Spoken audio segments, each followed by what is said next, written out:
E para punës si të kam njerëz si ke emocionet e para, se djetë kam parë pa gjumë, dje dhe parë dje mëse. Po, pa gjumë është, munga e vërtet pa gjumë kapës. Aha, okay. Tani unë nuk para fle si natyrë, po kësaj radhe nuk po flet double. Emocionet janë të mëdhaja, sepse është një përgjegjësi shumë e madhe, nuk është njësoj si përgjegjësia e televizionit, se në televizion ti bën një spektakël, një produkt e rregullon javës tjetër, e rregullon pas 2 javësh. Këtu lind dhe vdes aty, domethënë vepra, dhe duhet të jesh i sakt. Nuk ka rrugë të mesme, unë jam pak profesionist në natyra dhe ka mangës të madh, po tani ajo është çfarë është bërë, kështu që të shohim si do reagoj publiku. Deri tani më ka thënë, kam dëgjuar që të shfazon Orinda.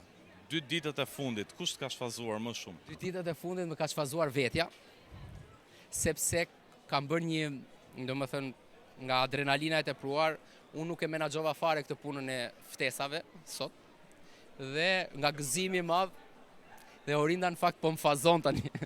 Kështu që e treqim që na shfazon, tani na fazon Orinda, e ka marrë Orinda këtë, ta zgjidhi Orinda, nuk di ku të futen, nëse uroj mos vinë, po ç'më kam thënë, po hajde, duke më kapi një entuziazëm. Për herë të parë, domethënë, je duke menaxhuar pjesën e të lënërit njerëzve jashtë. Futem në cep dhe nuk merrem më, të bëjnë ç'të duan, ti them e bëri Orinda gabimin edhe. A ka diçka nga sa ke parë nga filmi? Mos gaboj, para 2 ditësh ke qenë në kinema që ke parë vendosin skrinën e plot. Pati diçka që the mos këtë duhet ta ndryshonim? Jo, aty jo. Është një skenë që nuk e tregoj se s'dua të bëj spoiler, për cila jo tani. E kemi që kur mbarum xhirimet që atë, një detaj që s'është për publikun, më shumë është për ne. Jo, nuk asnjë, sepse unë kam thënë, synimi im ka qenë që filmi të ketë 50 deri në 60% të asaj që kisha unë në kokë.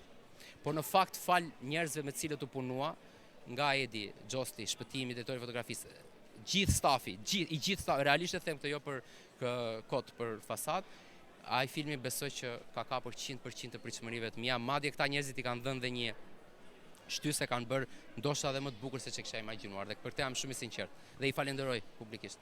Çfarë do na thuash diçka të fundit për shikuesit që do vinë nesër në kinema, domethënë diçka intriguese që njerëzit të vrapojnë dhe tani nëse njerëzit kanë parë reality show në televizion, reality show si Kazerma nuk kanë për të parë, nuk kanë parë jo, as nuk kanë për të parë ndonjëherë. Pik. Faleminderit. Sukses.